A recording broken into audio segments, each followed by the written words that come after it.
In this video, I will be attempting to build the world's densest and most compact roller coaster. Currently, I'm guessing that Poltergeist at Six Flags Fiesta Texas, as well as its other clones, are the most compact and dense, so that's what I'm going to try and beat.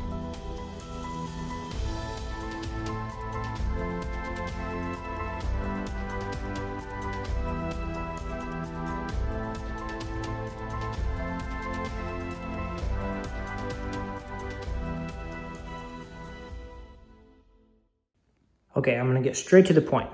I have a 5x5 grid here. I'm not gonna go any bigger than this. And then I'm gonna try and go like 5 tall. That's probably the max.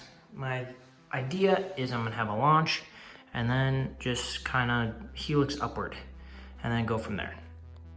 So I got right into it. First thing I did was connect my launch to the platform. Then I started building up some walls for the track to go on. Let me know if I should try doing more time lapses in the future.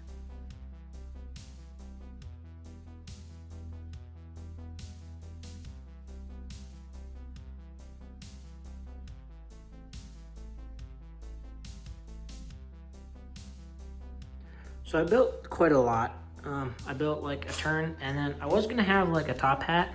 I might still do that, but I think this is too large. I can't test it because my launch broke. I need to find something better than rubber bands. I just don't know what. So I'm gonna keep working. Okay, so I've been building a little bit here. I've made like stall and then like a dive loop. I've used the spinal track because it's for the launch section, and it just needs to be strong.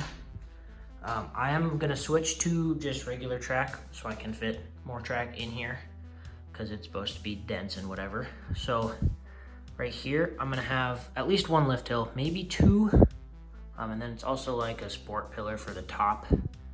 Probably doesn't need it, but that's what I'm gonna work on next, just so I don't have to build a lift hill with like 50 feet of track in here, just going all over.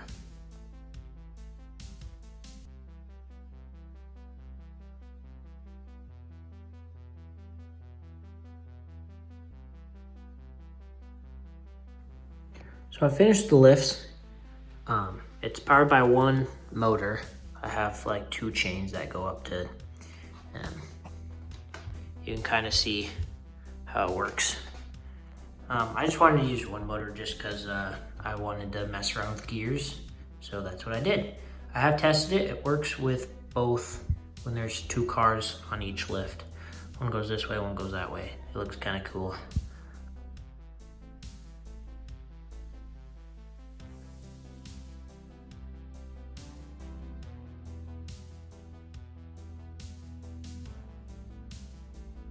After the first hill, I built a left turn that goes under and through the lift structure. Then, there's a steep drop into a dive loop. Following the dive loop, it goes into a sideways airtime hill and into a 0G roll. Finally, it turns around and engages with the second lift.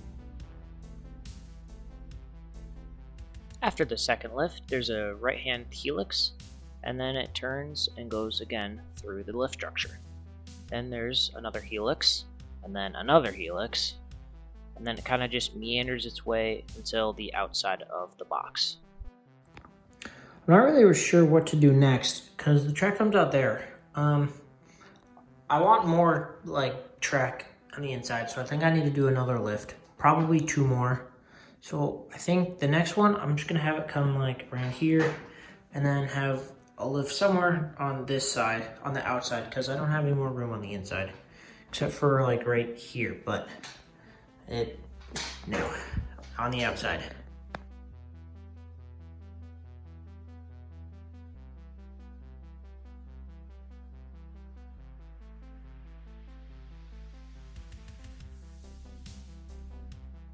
Following the third lift, there is a left turn into something like a barrel roll corkscrew combo.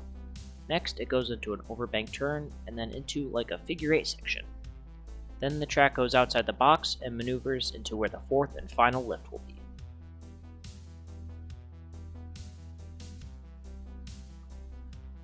Then I started building the fourth lift. At first, I tried to invert it at the top, but I couldn't quite get it to work. So then I tried something that I've never seen anyone else do before. What I came up with is a vertical lift that turns 90 degrees. It's actually quite simple.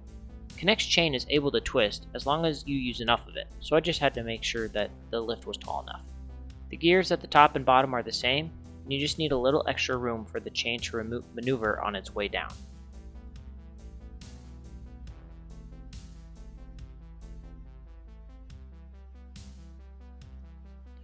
Right after the lift, there's a nearly vertical drop into a banked turnaround. Then there's a barrel roll into a right turn that goes into the structure. By the way, there's a lot of barrel rolls in this final section. After that, the track dips into the structure and there's 2 rolls on top of each other. I did run out of orange track, so I used some yellow for the remainder of the layout. This does make it a lot easier to see, which is nice. The track keeps making its way down to one final inversion and then goes out for the final time. I also added this quick turnaround for fast cycles.